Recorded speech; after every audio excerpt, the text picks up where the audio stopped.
My name is Lisa. I'm 26 years old. I have 2 kids, ages 4 and 3, who attend daycare. Currently, I'm working part-time at my uncle's company until my children grow up. My husband, who recently received a promotion to supervisor at the supermarket where he works, is 32 years old.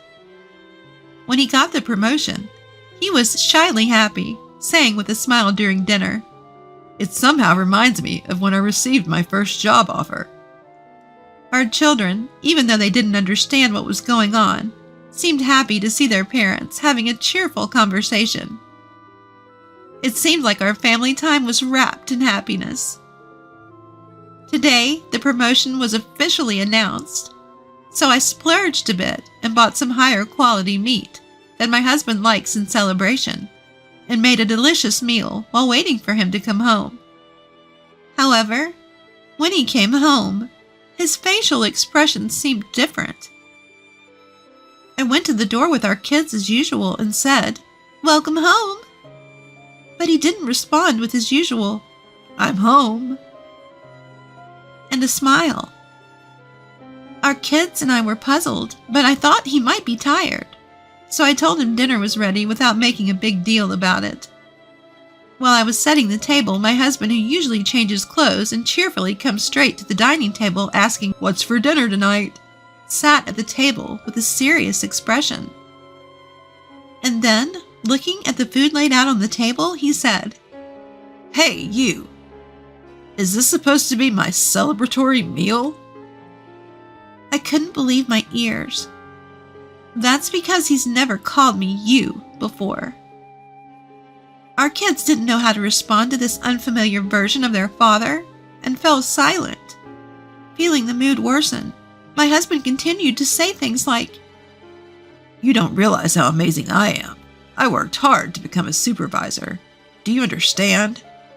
Seemingly upset that I didn't seem to respect him enough.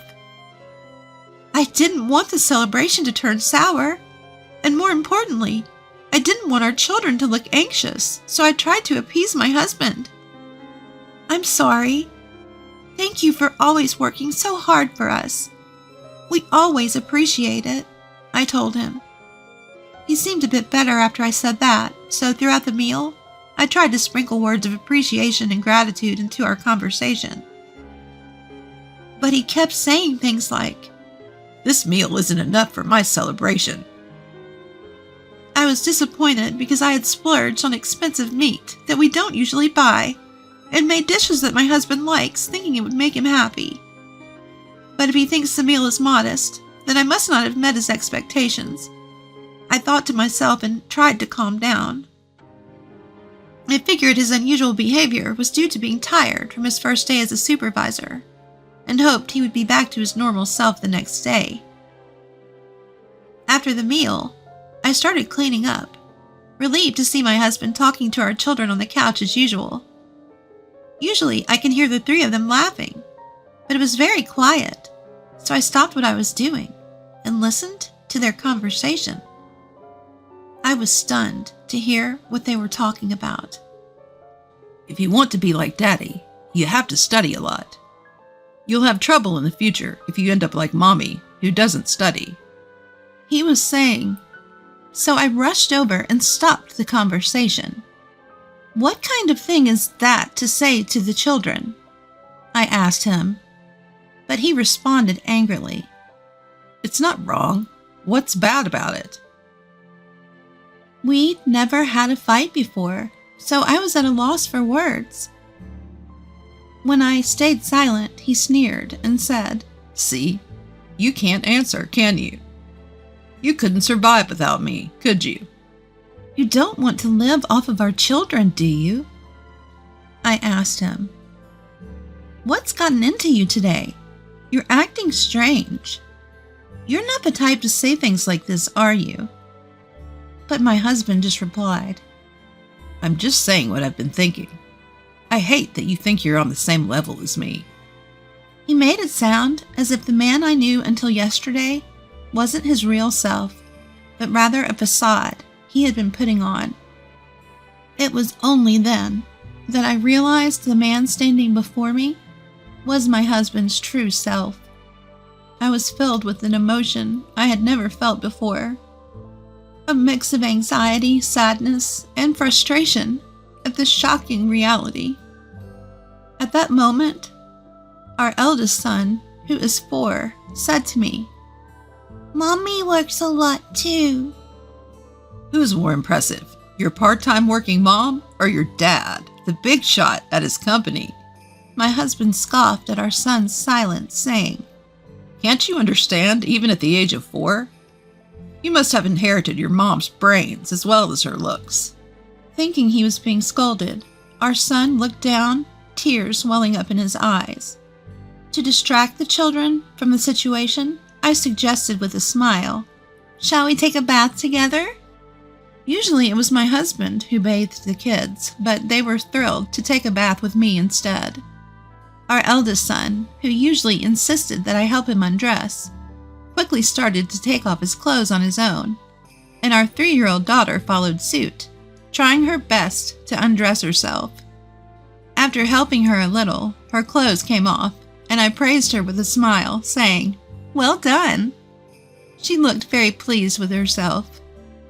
Seeing the children like this was so healing that I almost forgot about the incident earlier. While we were in the tub chatting about what happened at daycare, my husband came into the changing room and shouted through the bathroom door, "You're being too loud. And why are you taking a bath before me?" The children clung to me in fear. As my husband grumbled his way back to the living room, our son said with a worried look, "Daddy is mean today." I hugged my daughter, who seemed on the verge of tears, and said, "Daddy is just tired and grumpy today. He'll be his usual self tomorrow." After we got out of the bath and prepared for bed, we went to the children's bedroom earlier than usual. We spoke in hushed voices as not to provoke my husband. The children seemed to find this fun. "It's like we're having a secret conversation," they said, talking more than usual in their little whispers. They even tried to suppress their laughter, perhaps fearing that my husband might get angry. But the more they tried not to laugh, the more they seemed to want to, and they spent the entire time chatting and laughing happily. Watching the children like this, I felt truly happy. Having laughed themselves tired, the children fell asleep earlier than usual. I then headed for the living room where my husband was. My husband was looking at his smartphone, his hand covering his mouth, his face slightly red, as if he was embarrassed. I felt a bit off, but more importantly, we needed to discuss my husband's behavior earlier today. "You've been acting really strange today," I told him. "Even the kids are getting worried." He replied, "What's so weird about me? If anything, you're the strange one. Aren't I supposed to be respected by our kids? Do you want them to turn out like you?" He didn't feel guilty at all, even going so far as to belittle me. I told him, "I've not led a life that deserves being looked down upon." But he just kept insisting, "Your way of thinking is wrong." And we couldn't have a proper conversation. Then he said, "We're doing things my way from now on. I'm going to change our family's wrong ways." When I asked him what he meant, he suggested that the family should always put him first, take a step back, and create an environment where he can relax. I told him, "That's too different from how we've been doing things. The kids will be confused. Please stop." But it seems like he heard about the family life of a department head he respects, and thought that my and the kids' attitudes towards him at home were wrong. It seems he got some words of encouragement from the department head when he got promoted, and had a little chat. In that conversation, the department head had said, "The reason I was able to become a department head a bit earlier than my peers is thanks to my wife." So my husband asked the department head about his wife and family.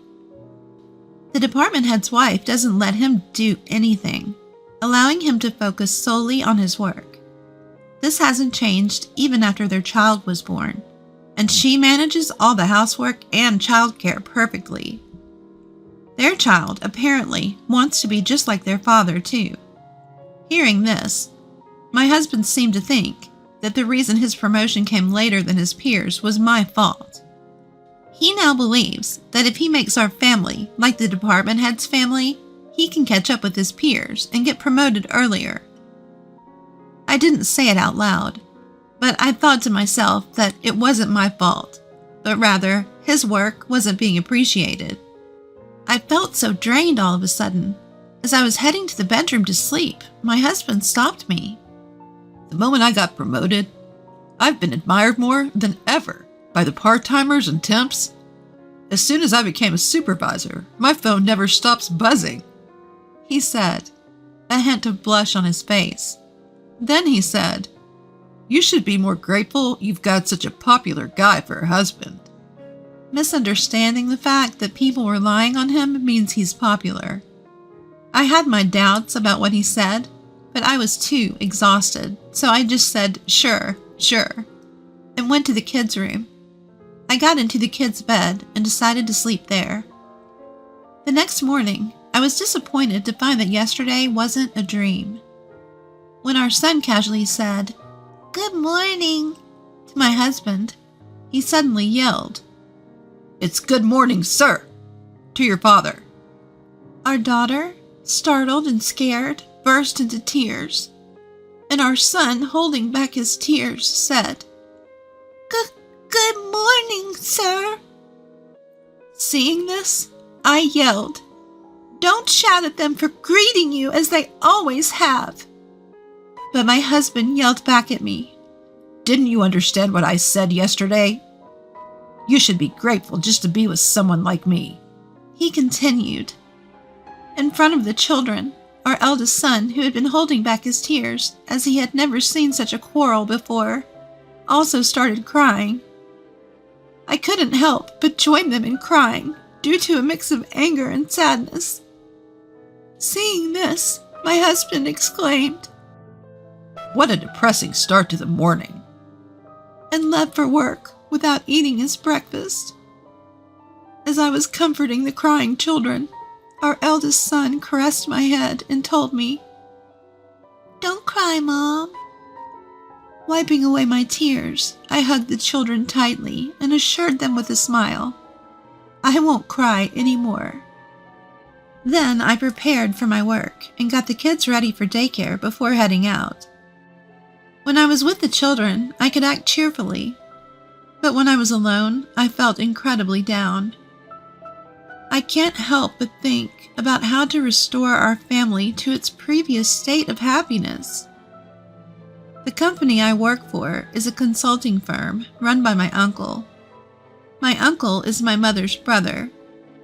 Since he and his wife never had children, they've always doted on me since I was young, like a second set of parents. On his recommendation, I obtained the necessary certification to work as an HR consultant, and now I work at his company. After I gave birth to my children, they have allowed me to work shorter hours. While my uncle runs the consulting firm, my aunt runs a real estate agency.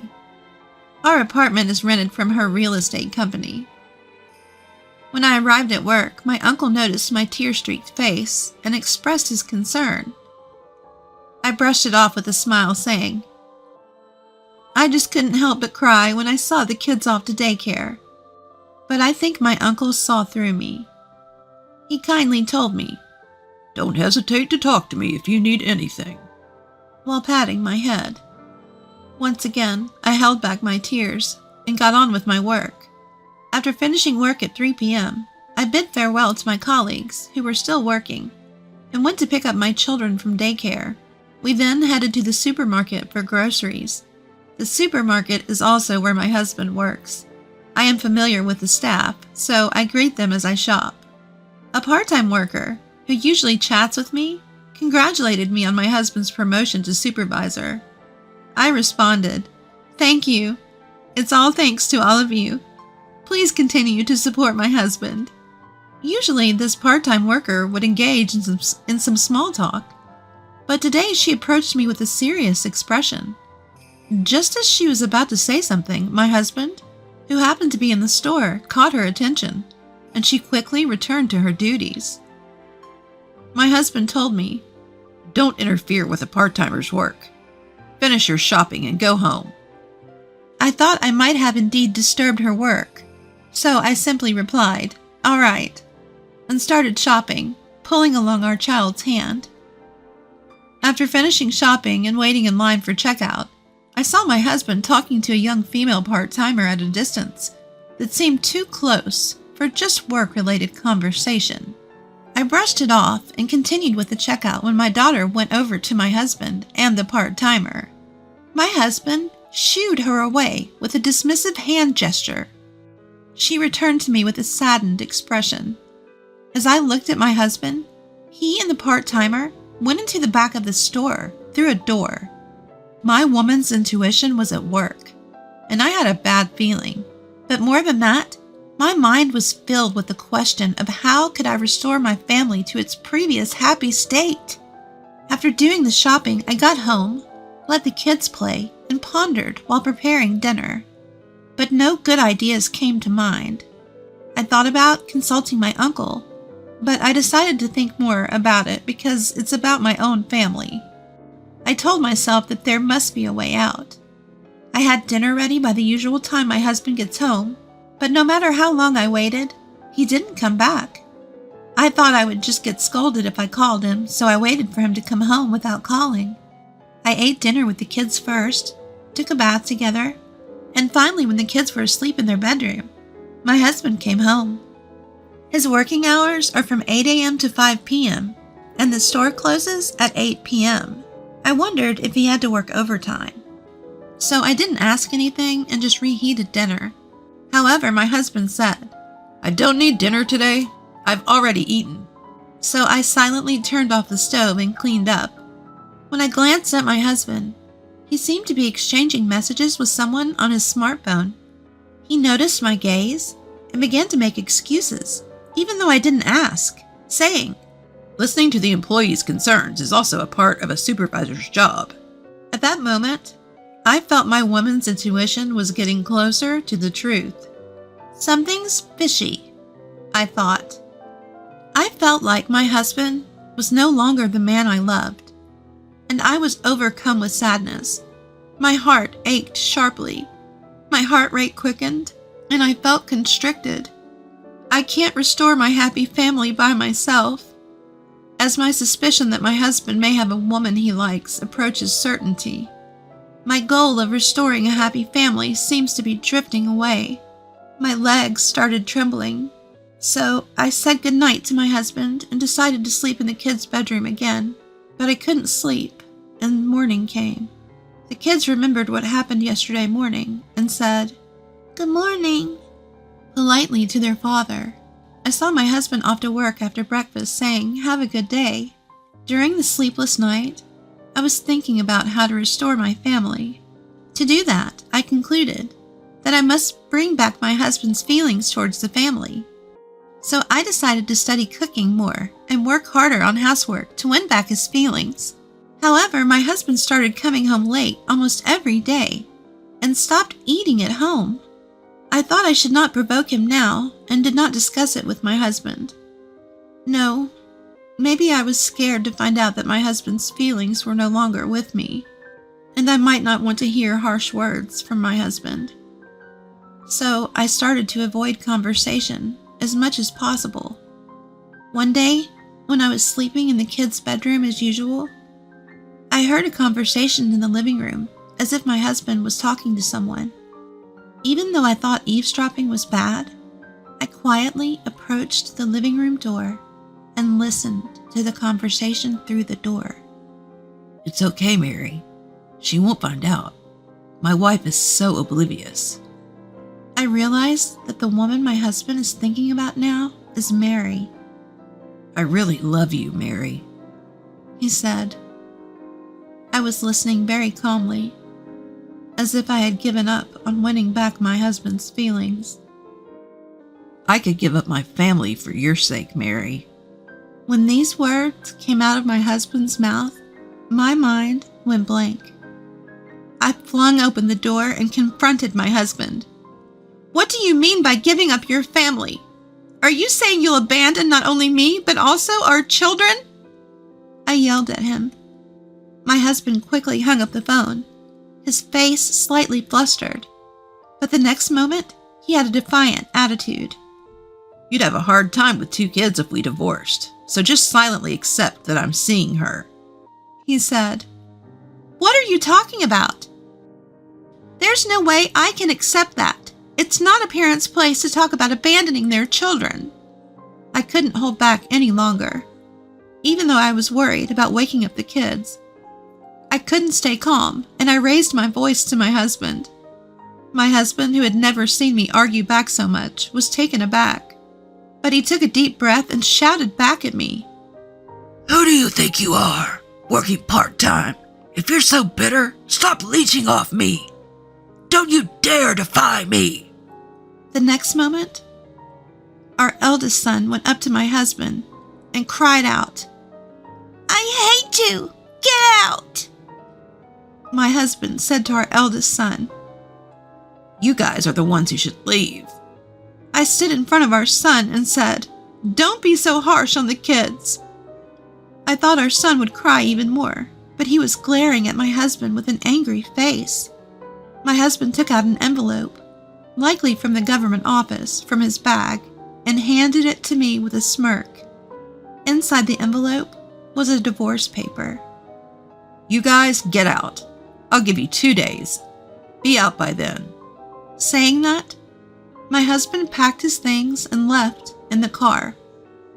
I hugged our eldest son and said, "Thank you for standing up for Mom," to which he replied, I hate anyone who bullies Mom. and began to cry. When I went into the bedroom where our son and daughter were, our daughter jumped out of the bed, hugged me, and started trembling as she cried. I told my children, "Shall we live somewhere without Daddy, just the 3 of us?" Without any hesitation, the kids said, We don't want this scary place. We don't need Dad.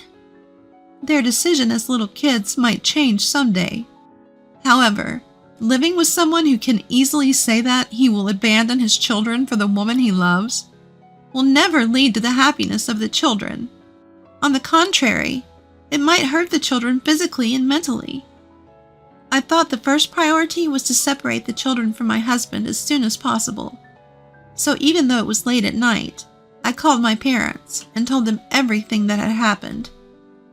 My parents told me to come home right away, but I declined, because it would take 2 hours to get there from here. The reason was that I really enjoyed the job at my uncle's company, and I thought it would not be good for the children to change their environment completely. Moreover, they have a lot of friends at the daycare center, and they look forward to going there every day, so I couldn't choose to go back to my parents' house right away. I consulted with my uncle and told him that I was planning to rent an apartment from my aunt's real estate company. My parents were worried, but they said they would come here first thing tomorrow and ask my uncle and aunt together. The following day, my parents came to my uncle's company, pleaded with him on my behalf, and my aunt was present too. They promised me they would rent me a room. Afterwards, since I was quite busy with work, I asked my parents to handle the moving preparations and picking up the kids from daycare. I had things to do, so I informed my parents I'd be back late and went to work. When my shift ended, I went to the supermarket where my husband works and informed him that I agreed to the divorce. And once that was done, I would go to the county clerk's office to submit the divorce papers. A part-time worker who seemed to want to say something to me then stopped me. She took me to the restroom and conveyed what she had wanted to tell me the other day. "I couldn't say this before, but your husband seems to be chasing after a part-time girl." I asked the part-time worker if the girl's name was Mary. She looked surprised and asked, "How did you know?" I told her that my husband had told me they were dating. She then said she would call this Mary girl and left the restroom. I waited for Mary with mixed feelings. Soon, Mary, a girl with a cute face, came alone. She told me that my husband had threatened her by saying, I won't cut your part-time contract if you get along with me. He also told her to exchange contact information, and she reluctantly did so, after which she started receiving messages from him at all hours. She told me that he waited for her near the employee entrance until her late shift ended every day, and asked her to go to the diner, which was troublesome for her. What was even more frightening was that on Mary's days off, he would come near her house and tell her to come out. She thought this was scary, if true, and showed me all the content of the messages as evidence. I understood that what Mary was saying was true, and I told her that I had heard from my husband that he was dating Mary, and that wasn't the cause, but I would be submitting the divorce papers afterwards. Mary said she wished she had told me about this sooner, but I told her not to worry about it, as this divorce was inevitable. For some reason, we hit it off and exchanged contact information, and then left the restroom. I looked around the store for my husband. However, I couldn't find him, so I went around to the employee entrance and decided to have him called from the office. My husband approached me with a grin and said to me, So you've come to your senses. You can't support 2 kids on a part-timer's salary. With no sympathy left for my husband, I coldly retorted, I can't do it anymore. Let's get a divorce. He looked surprised and asked, Are you sure? How are you going to raise the kids on your own? I replied, You do know I work as a social worker, right? I work part-time with reduced hours, but my income is higher than yours, so don't worry. He seemed surprised. Then I said, I'm going to submit the divorce papers. Goodbye, and headed to the county clerk's office. After submitting the divorce papers, I felt a strange sense of relief, and I couldn't wait to see my children. As I was walking home, I heard a voice from behind me saying, Oh, Lisa! I turned around to see the department head's wife waving and approaching me. You seem cheerful. Something good happened? She asked. Well, it's a bit of a long story, I started, and she kindly suggested we go to a cafe to talk. I was hoping to see my children, but I also thought it best to inform her of my divorce, so we went to the cafe together. I told my parents, I'll be late. I have some things to discuss with the department head's wife before settling down at the cafe. I also informed her about my divorce and the reasons behind it. She seemed surprised to hear this. Oh, it sounds like you've only heard a beautified version of the story, she said. According to her, the department head is quite helpless outside of work. He's clumsy to the point that even when he tries to help with housework, it ends up creating more work for her. For instance, he would break dishes while washing them because his hands would slip with the soap. He would hang the laundry without straightening the wrinkles, and he almost caused a fire by overheating the pan while cooking. So she told him, Just focus on your work. Every time you do something, it just adds to my workload. The reality was that the department head wanted to help with the chores, but she had forbidden him from doing so. When I asked if their child admired the department head because he became a manager at a young age and was therefore respected, she said, That must be it. He doesn't have to do anything at home. My husband is a complete goof outside of work. That's what makes him adorable. She smiled happily as she said this. I realized then that the department head wasn't a tyrant at home, but rather a cute husband who was led by the nose by his wife. They seemed like a pleasant family.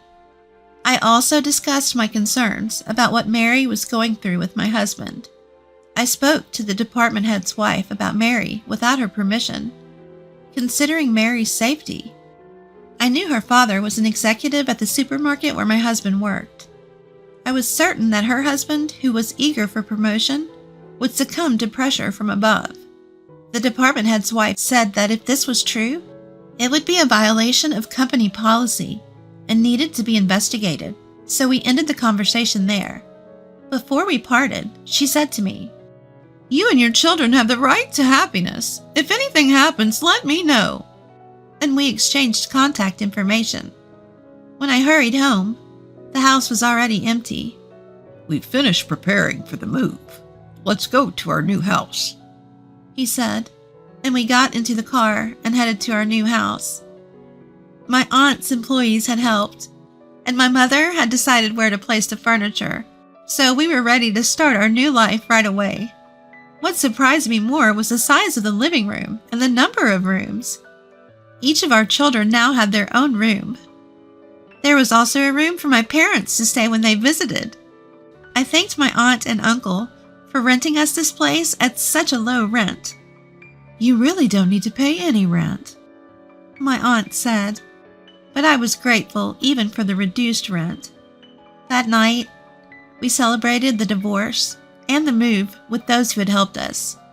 3 days later, I got a nasty call from my ex-husband, which I, of course, ignored. I only read the one message he sent on WhatsApp, but I didn't respond. He was surprised to find that all the furniture was gone and only his belongings were left in the room, and demanded the furniture back. Most of the furniture was something I bought when I was single, so I just overlooked it. 3 days later, I got a call from the department head's wife as well. She told me that the department head had given my ex-husband a stern talking to.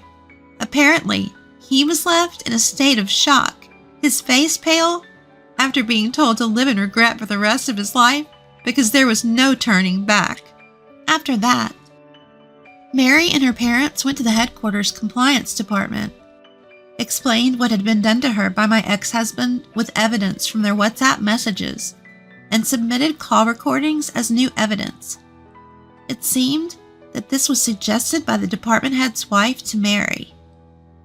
When my ex-husband found out that the damage report had been reported to the headquarters, he said, "I'm not stalking her. We're dating." However, he was told by the folks at the headquarters that "Having a romantic relationship with a part-time employee while you have a wife is also a violation of compliance." He was shocked into silence. Then, the headquarters representative showed the evidence submitted by Mary, and upon realizing that he had really been causing trouble, that there had been no relationship, and that it was all a misunderstanding, my ex-husband broke down in tears. In the end, it seems he was given a notice of dismissal from the company and was said to be transferred as a regular employee to the branch in Alaska.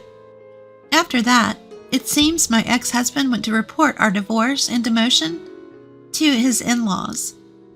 The in-laws were angry about the cause of the divorce and the fact that they would never see their grandchildren again, and they kicked him out of the house. I received an apology and report from my in-laws about this. I also received an apology from my in-laws, and they promised to make sure he paid his child support properly. Every day, I get messages from my ex-husband saying he wants to start over, but I'm thinking about blocking him soon. My children don't mention their father at all. On the contrary, they seem to be living happily, being pampered by their aunt and uncle. I'm done with marriage. From now on, I want to protect my children's smiles and happiness at all costs.